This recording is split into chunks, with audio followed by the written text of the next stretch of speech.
So next up, Richard Calleja, the 1958 Chevrolet Bel Air. This is just a classic piece of American automotive history. Yeah, it's an interesting Chevrolet because it was only produced for one model year. Mm-hmm. And later on, we're going to see a 57 Chrysler product where Chrysler just blew the rest of the industry away with very advanced styling and fins. And of course, GM had planned this car a couple of years earlier, and it came on the heels of the successful 55, 56, and 57's all-time classic Chevrolet. Sure. And this was launched when Chrysler had these beautiful, sleek, fin-tailed shapes, and GM knew that they were in big trouble. And it didn't sell as well as they hoped. Meanwhile, it was planned for one model year only, and then it was superseded by the 59 Chevrolet with the fins sweeping out the side, which was GM playing catch-up. So this is a very rare car. It's the last of the somewhat rectangular GM cars, and it has a lot of presence. It's a very lovely car, but as I say, pretty rare because not that many with only one model year. There weren't that many of them around. Well, that is sort of when you're in, as you have been, the executive suite at these auto companies. How do they know, as you mentioned, when they're in trouble? Is it straight up sales? Is there a buzz? Is there a vibe? GM designers took a look behind the fences at Chrysler, and they saw the 57s. They took some sneak pictures, and they knew they were in trouble. So they went back and they scrapped most of the advanced projects and started over. But the 58 Chevy, was probably too late to stop, so out it came. Well, yeah, if they discovered it in 57 and it came out in 58, it was too late to change anything. But they reacted very fast because in 59, they had the new style, but quality wasn't a big issue back then, and basically nothing fit. Well, let's meet the owner, Richard, who is over there with Eric Gorgeous. Eric, to you. Hey, man, how you doing? How you doing, Eric? Beautiful car. Thank you very much. So how long have you owned it? I've had it 11 years. 11 years. Yeah. And what made you want this? Well, 58 was always the most beautiful car. When I was 7 years old, my dad was washing his car in the street. This is back in Detroit where I lived.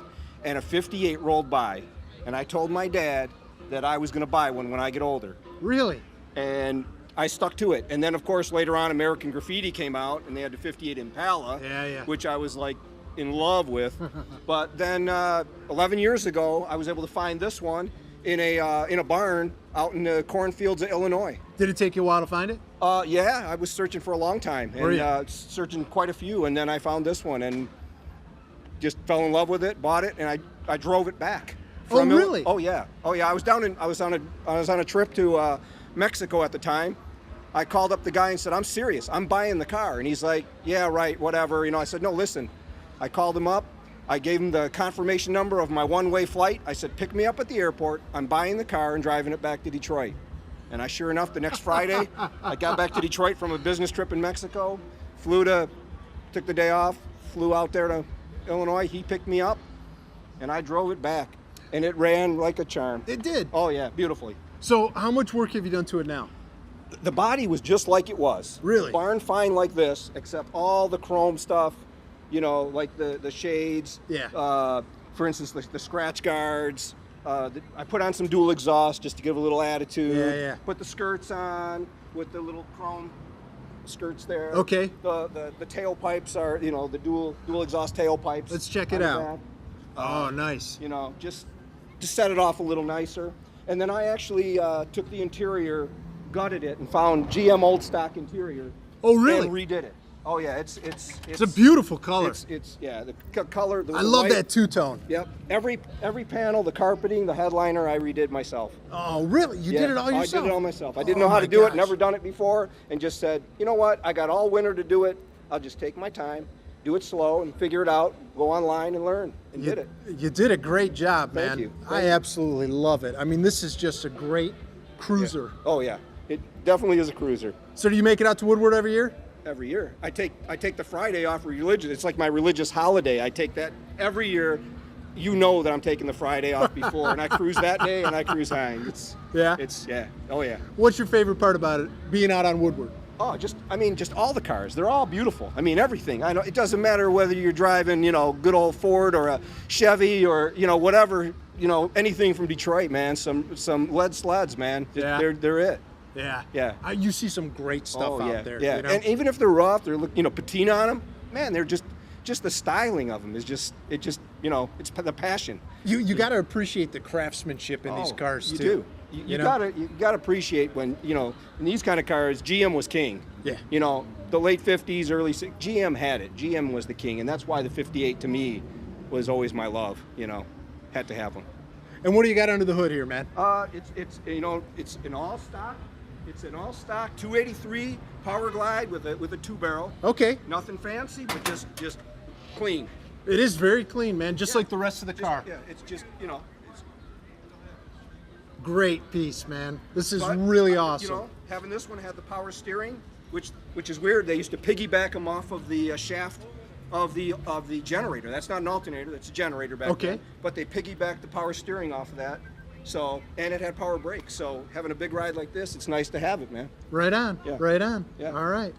Well, hey, this is awesome. This is just a great vehicle. Thank you, and I'm man. really glad you came out here.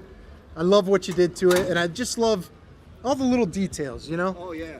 The light finder. Yep. You Yeah, the light finder, stuff like that, the tissue dispenser, things like that. They're just the original, or dealer option. Everything in this car is either OEM or it's, period correct. Right on. That's the only way to go. Right on. Yeah, I'm digging it, man. Yeah. I'm digging it.